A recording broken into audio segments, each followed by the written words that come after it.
नमस्ते, हमारा नाम है अभिषेक और आप देख रहे हैं विधि सम्मत। आज हमारे साथ आप सबकी favourite she is a celebrity and I am thankful कि वो मेरे जैसे स्मॉल चैनल के लिए आती हैं, इतना बिज़ी समय में से टाइम निकालती हैं। I can understand the gruelling schedule that she has. Ambar ji, बहुत-बहुत धन्यवाद आपका कि आप मेरे चैनल पे आए। बहुत-बहुत धन्यवाद। I am grateful. नमस्कार, आपका बहुत धन्यवाद कि आपने आमंत्रित किया अपने चैनल पे। आ आपने समय निकाला, यही मेरे लिए बहुत बड़ी बात है बिकॉज़ अरे! आई कैन ऐसी अंडरस्टैंड। ऐसी कोई बात नहीं, ऐसी कोई बात नहीं। So thank you so much. अच्छा, मैं आपसे 2 विषयों पे बात करना, आपका राय मुझे पता है क्योंकि लोग सुनना चाह रहे हैं आपको। आप जो बेबाक राय रखती हो, जिस तरीके से बोलती हो, लोग बड़ी अधीरता से उसको सुनना चाहते हैं। तो आप पहली बात तो ये बताइए कि पाकिस्तान में जो ब्लास्फेमी की घटनाएँ पहले इक्का-दुक्का साल में सुनने आती थी, उनकी फ्रीक्वेंसी में लगातार तेज़ी आ रही है। अभी कल परसों देखिए उन्होंने सिंध में किसी एक बेचारे, कहा जा रहा है कि ही वॉज़ मेंटली अनस्टेबल, उसको मार दिया, पुलिस वाले ने मारा। फिर बलूचिस्तान में भी पुलिस वाले ने एक को मार दिया ब्लास्फेमी के नाम पे। इसको कैसे देख रही हैं आप? कहाँ जा रहा है? क्या ये घटनाएँ बढ़ेंगी या कोई आप और रीज़न देखती हैं? देखिए, घटनाएँ थमने का तो कोई सवाल ही नहीं है। घटनाएँ तभी थमती है अगर कोई भी इस तरह की आपत्तिजनक या इस तरह की कोई भी आपराधिक घटनाएँ कहीं पे भी होती है तो उनको कंट्रोल करने के लिए नियम कानून होते हैं, जिससे हम इस तरह की आपराधिक घटनाओं को रोक सकें। लेकिन अनफॉर्चुनेटली पाकिस्तान में तो ऐसी आपराधिक घटनाओं को अंजाम देने के लिए कानून में बदलाव लाए गए।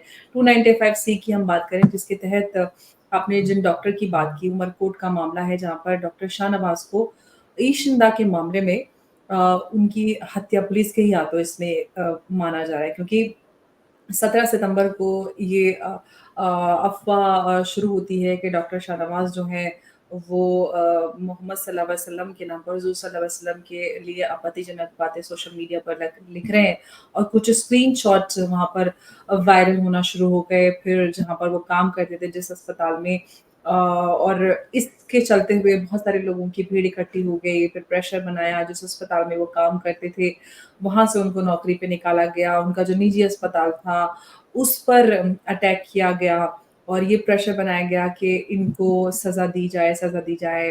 भीड़ उनको मारने के लिए आतुर थी। अलग-अलग जो पंथ है या अलग-अलग हम कहें जो मुसलमान हम इस्लाम में देखते हैं कि अलग-अलग जिस तरह के सेक्ट्स होते हैं, उनके सभी लोग इकट्ठा हुए और अलग-अलग धार्मिक लीडर्स सभी सेक्ट से उन्होंने ये माँग की थी कि इनको सज़ाए मौत, जो कि ब्लास्फेमी की सज़ा है, शैतान से जुड़ा जो नारा पाकिस्तान से ही निकला और वो भारत तक पहुँच चुका है, ये बात अलग है। तो ये सारी जब दबाव बढ़ने लगा तो पुलिस ने ये उनको डॉक्टर शाहनवाज़ को गिरफ्तार किया और आप सोशल मीडिया पे वीडियोज़ भी वायरल होते हुए देखेंगे जहाँ पर जो मीरपुर पुलिस का नामा जो कारनामे की बड़ी तारीफ़ें की जा रही हैं कि मीरपुर पुलिस ने बड़ा ही ऐसा कारनामा सरअंजाम दिया है, उनकी जितनी तारीफ़ की जाए कम है और लोग इतना सेलिब्रेट कर रहे हैं और जो नैरेशन दे रहे हैं उस वीडियो का, वो पुलिस की तारीफ़ें करते-करते नहीं थम रहे। और एक और वीडियो आपने देखा होगा कि जहाँ पर भीड़ ने डॉक्टर शाहनवाज़ की बॉडी को, उनके शव को आग के हवाले कर दिया। जो जंगल की टूटी-फूटी पतली-पतली लकड़ियाँ होती हैं, जो झाड़ियों वाली पतली-सी लकड़ियाँ होती हैं, उनको डालकर ऐसे भी नहीं कि जैसे कि हमारे यहाँ अंतिम संस्कार किया जाता है, प्रॉपर चिता सजाई जाती है तब, ऐसे ही जो छोटी-छोटी लकड़ियाँ होती है ना झाड़ी वाली, उन उसके ऊपर रख के उनको आग लगाया गया। मतलब एक होता है कि आप किसी को आग लगा दें, एक होता है किसी के शव को आग लगाना, जबकि इस्लाम में जलाना बुरा माना जाता है। दफ़नाने में विश्वास रखा जाता है कि आप सोचिए कि किस हद तक आप अ, अपनी इंसानियत को खो देते हैं कि आप एक इंसान को जला देते हैं। मरने के बाद भी आप उसको जला रहे हैं। हमारे यहाँ माना जाता है इस्लाम में कि किसी के भी जनाज़े को, उसके शव को अज़ियत नहीं देनी चाहिए, तकलीफ़ नहीं देनी चाहिए, शव का बड़ा सम्मान किया जाता है और आग के हवाले करना बुरा माना जाता है इस्लाम में। तो आप सोचिए कि आपने एक तो खुद डिसाइड कर लिया कि उन्होंने ब्लास्फेमी की है। ब्लास्फेमी का लॉ बनाया ही पाकिस्तान ने शायद ऐसे कारनामों को अंजाम देने के लिए था और मुझे लगता है कि अगर पाकिस्तान से आप ब्लास्फेमी लॉ हटा भी देंगे, लेकिन जो माइंडसेट और जो सोच तैयार हुई है, क्योंकि पुलिस थाने में लगातार हम देख रहे हैं, पुलिस थाने में जो क्वेटा वाला मामला था, हम इस मामले की बात करें, लगातार पुलिस का इन्वॉल्वमेंट इसमें सामने आता है और उससे पहले भी हम सलमान तासीर की बात करें, जो उनके गार्ड थे, उन्हीं के हाथों उनकी हत्या हुई और हर केस में जो मारने वाला होता है, हत्यारा होता है उसको उसके जो मकतूल होता है, उसके परिवार वाले माफ़ कर देते हैं क्योंकि उनको खुद को अपनी जान का वहाँ पर डर होता है। वहाँ पे ये रहता है कि जैसे ही किसी के ऊपर ब्लास्फेमी का कोई भी इस तरह का आरोप लगता है, तो परिवार वाले अपने ही परिवार के सदस्य के लिए इंसाफ माँगने के बजाय वो खुद की जान बचाने के लिए उसमें लग जाते हैं। वो कहते हैं कि हमारा इससे कोई लेना-देना नहीं था। ये हमारे परिवार से अलग है और जो इसने किया वो उसका हकदार था, गुनाह किया उसने तो उसको सज़ा मिलनी चाहिए और हम माफ़ करते हैं, आपने बड़ा अच्छा काम किया और मुबारकबादियों के सिलसिले घर पे लग जाते हैं। जो हम क्वेटा वाला मामला बता रहे हैं, जिस पुलिस अधिकारी ने जो 70 वर्षीय बुज़ुर्ग थे, उनकी हत्या की थी सपोज़िटली ब्लास्फेमी के इल्ज़ाम के मामले में, तो उनके घर पे लोगों की भीड़ लग गई कि आपके बेटे ने बड़ा ही ज़बरदस्त काम किया है, आप मुबारकबाद के हकदार हैं। तो जहाँ पर भीड़ तंत्र हो, जहाँ पर इस तरह से भीड़ फैसले करती हो कि किसको कौन-सी सज़ा दी जानी है और सबसे पहली बात तो ये है कि एक्स्ट्रा जुडिशियल जो किलिंग्स हैं, उसका तो कोई अकाउंटेबिलिटी नहीं है। आप लगातार इस तरह की घटनाएँ अब तो पहले तो ये होता था कि कभी महीने 2 महीने में इसी तरह की कोई घटना सामने आती थी। अब तो 1 दिन नहीं गुज़रता, हर दूसरे-तीसरे दिन इनफैक्ट कितनी बार ऐसा होता है कि हर रोज़ इस तरह की घटनाएँ सामने आती हैं और एक तो ये होता है कि पाकिस्तान में आप ये कह दें कि काफ़िरों को कहते हैं कि आप काफ़िरों का सरपंच से जुदा कर दीजिए या वाजिबुल कत्ल है। अब तो यहाँ पर तो किसी पे भी ये तो जो कत्ल करने का जो कोई फ़ैसिनेशन है, ये पूरा सिलसिला बढ़ता जा रहा है। अब मुसलमानों को भी आपस में एक-दूसरे को का सरपंच से जुदा करते हैं ब्lasphemy के नाम पर। अभी हम यूनाइटेड नेशन सिक्योरिटी काउंसिल की कल ही चर्चा कर रहे थे, जो पाकिस्तान के परमानेंट रिप्रेजेंटेटिव है मुनीर अकरम, उन्होंने टीटीपी के लिए नया नाम निकाला है फित्ना अल खवारिज। फित्ना अल खवारिज यानी कि आप मैं मुसलमान हूँ, आप हिंदू हैं तो मैं आपको काफ़िर कह सकती हूँ, लेकिन आप ही की जगह कोई मुसलमान है तो मैं उसको काफ़िर तो नहीं बोल सकती।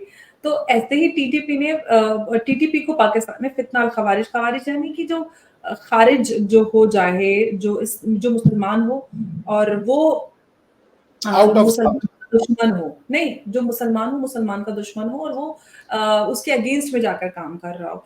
तो टीटीपी वही है जिसको पाकिस्तान ने जन्म दिया। या हम ब्लास्फेमी की बात करें, उसका ये पूरा कॉन्सेप्ट 295 हमारे यहाँ भी लेकिन इस तरह से नहीं है, पाकिस्तान ने उसमें अमेंडमेंट्स किए और जो इस तरह से एक ऐसा ओपन और एक डेंजरस टूल सोसाइटी के लिए बन गया है, उसमें बदलाव भी आ जाए। हालाँकि किसी जज ने भी इसमें किस तरह की कोई रूलिंग दी है तो उसकी भी हत्या हुई है। अब आपको याद होगा पिछले महीने की घटना है जब एक मामले को लेकर कोर्ट ने फैसला सुनाया था तो भीड़ सुप्रीम को वहीं पे कोर्ट पे पहुँच गई थी धरना देने के लिए, धावा बोलने के लिए। तो ये जहाँ पर इस तरह का माहौल हो तो वहाँ पर आप क्या उम्मीद कर सकते हैं? तो मुझे नहीं लगता कि पाकिस्तान में इस मामले की बाबत कोई भी बदलाव आना मुमकिन है। इनफैक्ट ये सारी घटनाएँ लगातार बढ़ती जा रही हैं। कंसर्न ही है क्योंकि हम ह्यूमैनिटी की बात करते हैं, हमारा विश्वास है हम भारतीय हैं। हम वसुधैव कुटुंबकम की बात करते हैं, तो किसी को भी इस तरह से मारना गलत है या और हम इसके बिल्कुल खिलाफ आवाज़ उठाते हैं। बिल्कुल। अच्छा, अंबर जी, क्या वहाँ के आप तो चूँकि समाज को भी अंदर से जानती हैं, हम लोग अंदर से नहीं जानते। तो जी। जो कितना भी हम ये कह लें कि बड़ा रेडिकल समाज है पाकिस्तान का ये वो, पर क्या समाज के अंदर कोई कोई सोच आ रही होगी? बिकॉज़ अल्टीमेटली जाना तो पड़ेगा रेनेसां की तरफ। ये समाज में क्या रिएक्शन आता है ऐसी चीज़ों को देख के अंदर में? क्योंकि अब तो भारत में भी ये चीज़ें लगती ही हैं, तो समाज उसको कैसे देखता है? देखिए, सबसे पहले मैंने आपको एग्ज़ाम्पल दिया जो रिसेंट हम किलिंग्स की बात कर लेते हैं, सरगोदा वाले मामले की बात करें जहाँ पर एक टूरिस्ट गए थे और उनको जहाँ पे वो रुके थे जिस गेस्ट हाउस में उन्हें वहीं से कुछ अनबन हो गई थी किसी मामले को और जो लेकर। पख्तूनख्वा में जो हुआ था। नहीं, मैं थोड़ा आप सरगोदा जो हुआ था अभी 1-2 महीने पहले, मैं उसकी हाँ, मामले की हाँ, बात वही, कर वही, वही, हाँ। हाँ, नहीं, मैं समझ गया। जी, पख्तूनख्वा तो अभी हुआ था, सरगोदा पहले हुआ था। जी, तो सरगोदा वाले मामले में जो टूरिस्ट गए हुए थे, जिस होटल में रुक रहे थे, उनको शायद किराए और रेंट को लेकर कुछ बातचीत वो हो गई थी, तो उन्होंने अफ़वाह उड़ा दी कि इन्होंने इन्होंने गुस्ताखे-रसूल के के हैं ये और इनको सज़ा मिलनी चाहिए। तो ये सबसे बड़ी बात ये है कि पाकिस्तान में ये जो एक्स्ट्रा जुडिशियल किलिंग्स होती हैं गुस्ताखे-रसूल के नाम पर, इसमें सबसे अहम बात ये है तो सबके ज़्यादातर तो पर्सनल इनके कोई ना कोई झगड़े होते हैं किराए को लेकर। एक मामला था मुझे कुछ साल पहले की बात याद है 3 साल पहले की बात है, उस मामले में फैसला आया था पाकिस्तान को लेकर। एक साइकिल पंचर जोड़ने वाला दुकान वाला था। उसकी दुकान पर कोई गया था और मोटरसाइकिल का किसी अपना कोई पंचर जुड़वाने तो उन्होंने पंचर जोड़ा। अब वो जो जुड़वाने वाले थे उन्होंने पैसे नहीं देने थे। अब बेचारा गरीब आदमी जो दुकान खोल के बैठा उसने कहा भाई साहब पैसे दे दो इतने पैसे बनते हैं। तो उन्होंने पैसे ना देने की बजाय शोर मचा दिया कि इन्होंने गुस्ताखी की है, गुस्ताखे-रसूल है और उनको पुलिस ने पकड़ लिया, वो जेल में रहे। वो तो अब देखिए पहले तो ये होता था कुछ सालों तक ये होता है कि पुलिस जेल में डाल देती थी। इनफैक्ट जेल में भी हत्याएँ होती हैं। उनके बचाव में वकील उतरते थे, उनकी हत्याएँ हो रही हैं। जो जज फैसले दे रहे हैं क्योंकि अक्सर ज़्यादातर जो मामले हैं वो ऐसे ही हैं जहाँ पर पर्सनल एनिमिटी झगड़ा छोटा-मोटा लेन-देन आपसी झगड़ा उसमें बस किसी को भी बोल दिया गुस्ताखे रसूल और भीड़ उमड़ आती है। ना आपको कोई किलर प्राइवेट हायर करना है, ना पैसे खर्च करने हैं, जिसका चाहे मर्डर करवा दीजिए। मतलब अब देखिए किस तरह का एक ऐसा तंत्र है जहाँ पर आपको कोई जवाबदेही नहीं है और इस तरह की किलिंग्स होती हैं और जज थर्राते हैं फैसला देने से, हुँ, वकील उस हुँ। फैसले को हाथ लगाने से वो उस केस को हाथ लगाने से डरते हैं। ऐसे में जब घर वाले ही अगर किसी के परिवार वाले के साथ या किसी की हत्या होती है तो उनमें बड़ा गुस्सा होता है और इंसाफ के लिए एक आग दिल में दहकती रहती है कि हमें अपने घर वाले के लिए जो भी हमारे घर का सदस्य है, परिवार वाला है, उसके लिए हमें इंसाफ लेना है। लेकिन आप ज़रा सोचिए कि कितना डर उस परिवार के ऊपर होता होगा जो अपने परिवार के ही सदस्य के लिए इंसाफ माँगने के बजाय ये कहता हो कि हाँ, जो हुआ ठीक हुआ, आप लोगों ने सही किया, ये इसी का हकदार था और हमारा इससे कोई लेना-देना नहीं है, हम आपको माफ़ करते हैं। तो आप उनके डर की जो पराकाष्ठा है उसको समझने की कोशिश कीजिए कि पाकिस्तान एक किस तरह का मुल्क है और किस तरह की सोसाइटी है जहाँ पर ये घटनाएँ लगातार दिन-रात हो रही हैं। ये तो मामले हमारे सामने रिपोर्ट हो रहे हैं और पाकिस्तान में कितने ही सारे इलाके ऐसे हैं जहाँ पर मीडिया नहीं है, जहाँ पर कोई रिपोर्ट बाहर नहीं आती और इस तरह की घटनाएँ लगातार सरअंजाम होती हैं।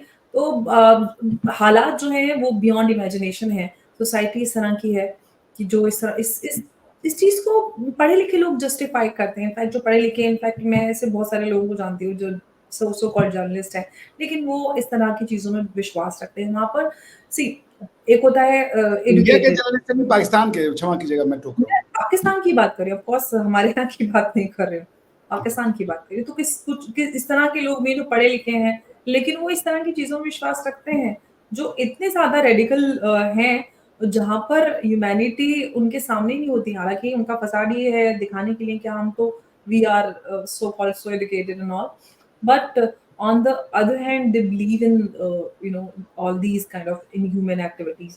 तो बड़ा ही दुःख होता है कि कभी वो हिस्सा हमारे ही देश का हिस्सा हुआ करता था।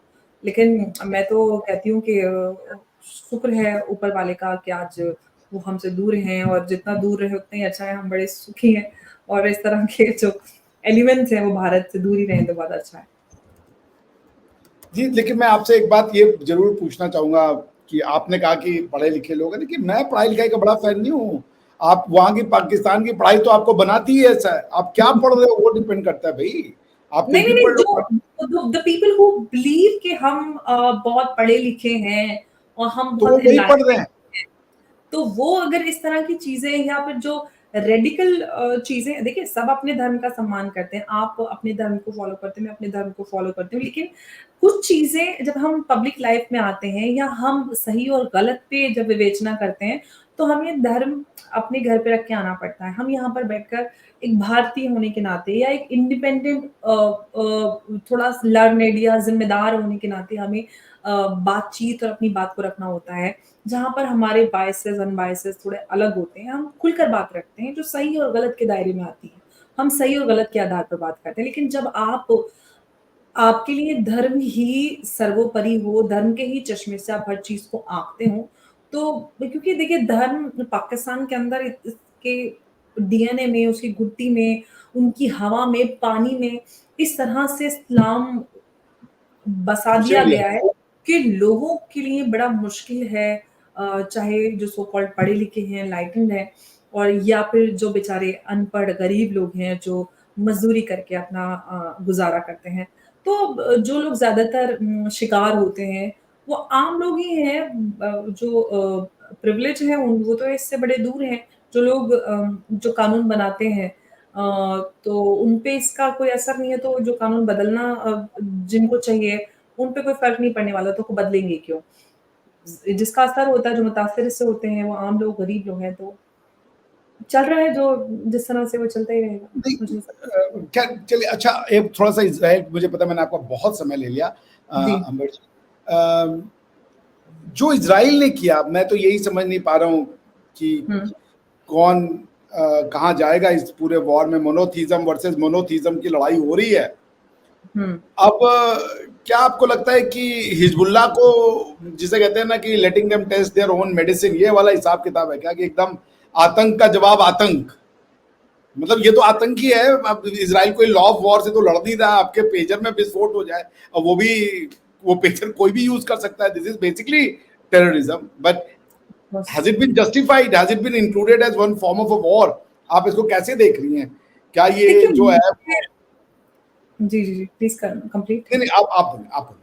देखिए, मुझे लगता है कि ऑफ़ कोर्स जब हम वैसे भी कहावत ये है कि जंग के भी कायदे-कानून होते हैं और जो हमने रशिया-यूक्रेन वॉर को होते हुए देखा, तो फिर भी थोड़ा हमें उसमें कायदा-कानून एक हद तक नज़र आता है। लेकिन जब हम जैसे ही इस पूरे स्ट्रगल की बात करें, स्ट्रगल से तो ख़ैर बहुत ही आगे निकल गया, ये वॉर से भी इनफैक्ट आगे निकल गया है। तो जहाँ पर कानून और नियम और जो भी इस तरह की चीज़ें हैं, वो सब टूट रही हैं, जिस तरह से लगातार ये इंटेंसिफ़ाई हो जाता है। यूनाइटेड नेशंस इंटरवीन कर रहा है कि आप इसको थोड़ा-सा डी-एस्केलेट करें। ये लगातार ये एस्केलेट होता ही जा रहा है, कभी कुछ होता है, कभी कुछ होता है और जो भी इस वॉर को लेकर जो भी ऑब्जेक्टिव्स रहे, चाहे हम उसकी बात करें, इज़राइल की बात करें या फिर इधर से हिज़्बुल्लाह या वो ईरान या जो भी कहें उसकी बात करें। तो उन लोगों के जो इन दोनों में से किसी भी दो दोनों पार्टीज़ हैं, इनमें से किसी के भी ऑब्जेक्टिव जो कुछ भी रहें लेकिन इधर से बात की जाए तो भी ह्यूमैनिटेरियन एस्पेक्ट पे बात की जाती है कि इज़राइल बड़ा ज़ुल्म कर रहा है इंसानियत पे। उधर से बात की जाती है तो यही कही जाती है कि भई हिज़्बुल्लाह और ईरान बड़ा ज़ुल्म कर रहे हैं इंसानियत पे, जो कि बात सच है। लेकिन कहीं तो रुकना पड़ेगा, जैसे कि प्रधानमंत्री मोदी ने पहले भी कहा है कि ये दौर वार का नहीं है और हमें बातचीत करके ही कोई हल और रास्ता निकाल सकते हैं। तो ये जो मुझे लगता है कि इसमें जो बड़ी ताकतें हैं, जिनकी इंटरेस्ट इन्वॉल्व है वॉर में, वही इन मामले को इन इन दोनों वॉर्स को इनफैक्ट मैं दोनों ही वॉर्स की बात करूँगी, ये रशिया यूक्रेन और ये इज़राइल और इज़राइल हमास। हिज़्बुल्लाह जी। तो हिज़्बुल्लाह, हमास, ईरान जो भी बोले सब इसमें सब शामिल हैं। जी, तो इन दोनों ही वॉर्स की बात करें तो इसमें जो बड़ी ताकतें हैं, हम इधर ईरान के हथियार बिक रहे हैं, उधर यूएस है। तो इसमें जो बड़ी पार्टीज़ हैं वो उनके फ़ायदे हैं तो वो एक तरफ दिखाना भी चाह रहे हैं कि हम तुम्हारे साथ हैं और उनका मामला उनकी दुकान भी चल रही है। तो बड़ा कहना मुश्किल है कि इसको भी अब 1 साल होने वाला है इज़राइल वॉर को। उधर उसको तो इतना लंबा अरसा गुज़र गया, रुकने का नाम नहीं ले रहा है। हालाँकि भारत ने शांति प्रस्ताव अपना रखा है। अब देखिए वो कहाँ और किस तरफ जाके रुकता है। उम्मीद करते हैं कि शांति हो विश्व में क्योंकि इन वॉर्स की वज़ह से जो ग्लोबल इकोनॉमी है वो काफ़ी हद तक मुतासिर हुई है। जी, जी। और बड़े जो आम लोग हैं उनकी जानें हलाक हुई हैं। जो कुछ भी हुआ है गाज़ा में वो बिल्कुल इंसानियत के खिलाफ है और भारत लगातार जो भी कुछ हो रहा है उसकी मज़म्मत करता आया है और हम इंसानियत के खिलाफ हैं और मज़लूमों के बिल्कुल साथ हैं। तो मुझे लगता है कि जो गैर इंसानी काम हुआ है उसकी मुखालफत कर रहा है, लेकिन मुझे लगता है कि कोई हल निकालना चाहिए जो भी ग्लोबल लीडर्स हैं, उनको जैसे कि भारत ने रशिया यूक्रेन वॉर को लेकर एक पीस इनिशिएटिव लिया है, वैसे ही इज़राइल और जो ये हमास वॉर है इसको लेकर अ, मुझे लगता है कि कोई एक इनिशिएटिव लिया जाना चाहिए, क्योंकि काफ़ी ये तो एस्केलेट होते ही जा रहा है और रुकने का नाम नहीं ले रहा है, तो वो कुछ नज़र नहीं आ रहा है। तो जब तक कोई इस तरह का इंटरवेंशन नज़र नहीं आएगा इसमें, तब तक ये मामला डी-एस्केलेट होता हुआ नज़र नहीं आएगा। अभी यूनाइटेड नेशंस की तरफ से हुआ है, लेकिन देखिए वो सिर्फ लेबनान को लेकर ही है। लेकिन ओवरऑल जो गाज़ा में, फ़िलिस्तीन में स्थिति बनी हुई है, इनफैक्ट प्रिंस सलमान का मुझे अभी जस्ट याद आ गई, क्योंकि मैंने आज रिपोर्ट पढ़ी थी।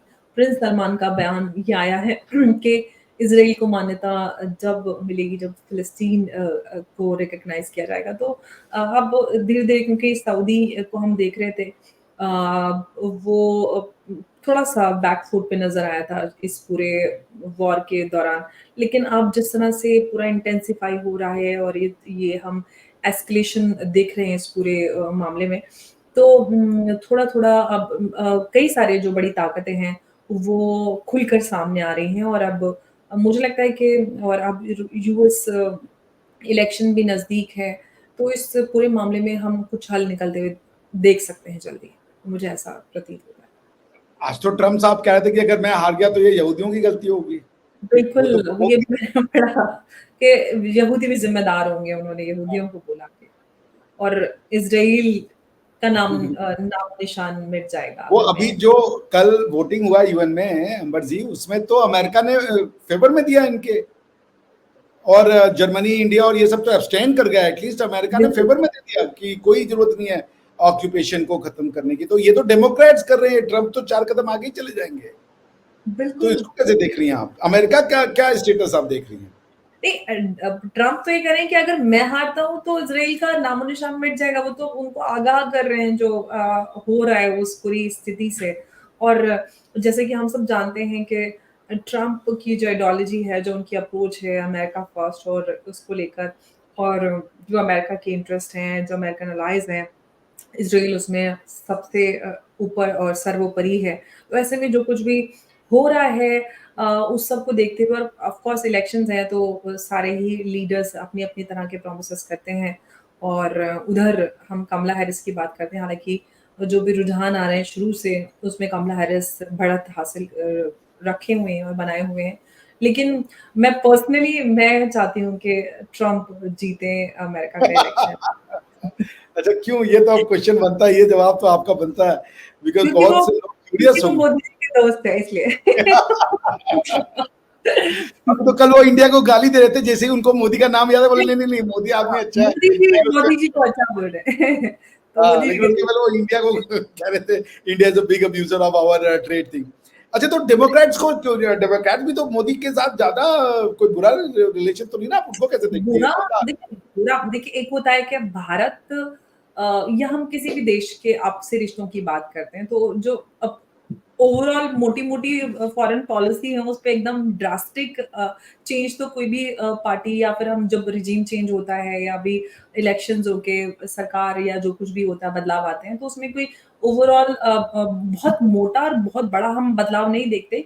लेकिन जो अप्रोच होती है, उसमें फ़र्क होता है। जो प्रधानमंत्री मोदी को लेकर जो ट्रम्प के समय में था, राष्ट्रपति ट्रम्प के समय में, या उसके बाद बाइडेन के समय में, तो उसमें बड़ा फ़र्क है। अब भारत और यूएस के घनिष्ठ संबंध हैं, और इस तरह से भारत को जो यूएस है वो एकदम आर्म ट्विस्टिंग इस तरह से तो नहीं कर सकता कि आप जो हम कहेंगे वो कहें, हम पाकिस्तान तो है नहीं, तो वो नहीं करवा सकता। हम उन पे इस तरह से डिपेंडेंट नहीं है कि वो हमें एड देंगे तो हम चलेंगे, हमारी ज़िंदगी, हमारी इकोनॉमी चलेगी।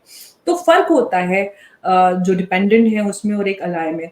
तो भारत और यूएस के रिश्ते हैं, लेकिन जो डेमोक्रेट्स की अप्रोच है, और जो इस तरह से हम इन कंज़र्वेटिव्स के को देखते हैं, तो उसमें थोड़ा-सा अ बड़ा फ़र्क है, थोड़ा ही नहीं बड़ा-सा फ़र्क है। जैसे कि कांग्रेस में बीजेपी में फ़र्क है, वैसे ही फ़र्क है। लेकिन इंडिया को रिश्ते से लेकर के तो बाई पार्टिशनशिप तो आप कह ही सकती हैं ना, वो तो है। Absolutely. They don't want to basement. तो आपको क्या लगता है कि ये लास्ट क्वेश्चन मैं आपसे लूंगा, क्या ये जो युद्ध हो रहा है इसराइल और हिजबुल्लाह, हमास, ईरान, जो भी कह लें, ईरान ने तो कुछ भी एक्शन लेना नहीं है, उन्होंने तो इतना कुछ कर दिया, अब तक ईरान ने अटैक नहीं किया। तो क्या ये उनको बढ़ावा मिल रहा है, या ये आप देख रही हैं कि कुछ युद्ध की रफ्तार में, इंटेंसिटी में कमी आने वाली है?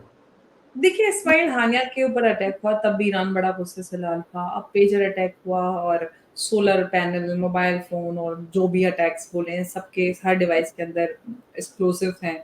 जो भी इंटरसेप्शन हुआ, कहाँ हुआ, कैसे हुआ, हर बार ईरान बड़ा गुस्सा करता है, लेबनान भी बड़ा गुस्सा है कि हम बदला लेंगे, लेकिन बदला तो नहीं लिया जा रहा है। तो कुछ तो ऐसा है कि बड़ा बैठकर आग लगाकर बैठकर तमाशा देखते हैं, बड़ा मज़ा आता है। तो मतलब वैसा ही कुछ ईरान मज़ा नज़र आ रहा है करते हुआ। अब बदला लेने से मतलब ये अगर पूरा आप ऑल आउट वॉर में आप आ जाते हैं तो फिर तो बड़ी स्थिति गंभीर हो जाएगी और ईरान भी समझता है कि हमारे लिए ईरान भी अपनी इकॉनमी और उन सबको लेकर काफ़ी वो है सजग है, वो अपनी इकॉनमी को स्ट्रेंथन करना चाहता है। तो ऑल आउट वॉर में ईरान नहीं आएगा, लेकिन इस तरह से वो इस मामले को बढ़ावा भी दे रहा है। खुद पीछे बैठकर इस तरह से इस पूरे मामले का एस्केलेशन हुआ है, इसके लिए ईरान ही ज़िम्मेदार है क्योंकि जो कोई भी कुछ भी इज़राइल ने बहुत गलत काम किया है इंसानियत के दायरे से, बहुत सारी चीज़ें हैं, लेकिन इज़राइल को उकसाया ईरान ने। आपने क्यों उनके उनके ऊपर अटैक किया? आपने उनको एकदम से ऐसे आपने उनको इतना उकसा दिया कि वो एकदम वॉर में उतर गए और उनका तो ये था कि हम जब तक हमारे ऑब्जेक्टिव्स अचीव नहीं हो जाते तब तक हम छोड़ेंगे नहीं, हम पीछे हटेंगे नहीं और जो इज़राइल ने कहा था वो अभी उस पे बने हुए हैं। और मुझे लगता है कि जिस तरह से हो रहा है मामला डी-एस्केलेट तो होगा नहीं, चाहे यूनाइटेड नेशंस कितना भी इंटरवीन करे मुझे लगता नहीं है क्योंकि यूनाइटेड नेशंस सिर्फ़ एक कागज़ी एक ऑर्गनाइज़ेशन बन के रह गया है। हमने देखा है कि कई सारे बीते सालों में हमने अफ़गानिस्तान की स्थिति देखी है, हम रशिया-यूक्रेन वॉर की बात करें या फिर ये पूरा मामला इज़राइल-हमास वॉर। तो ऐसे इन सब स्थितियों को देखते हुए सामने आता है कि यूनाइटेड नेशंस की जो बहुत ज़्यादा कुछ वो उतना प्रभाव रह नहीं गया जैसा हुआ करता था। तो जब तक ये जो ग्लोबल पावर्स हैं, ये नहीं चाहेंगी कि मामला थमे, शांति हो विश्व में, तभी ये मुमकिन हो सकता है, अदरवाइज़ तो ये सारी चीज़ें कागज़ी और ये सिर्फ़ दिखावे वाली कार्रवाई हैं। धन्यवाद अंबर जी, आपने हमारे लिए बहुमूल्य समय निकाला। आप दिन भर इतने प्रोग्राम्स में रहती हैं, थक भी गई होंगी। But I am seriously, I'm grateful from the bottom of my heart, and I hope to see you again on other topics with your candid and जिसे कह लीजिए very concise arguments. Thank you so much for sparing thank time you. with us. Thanks so much.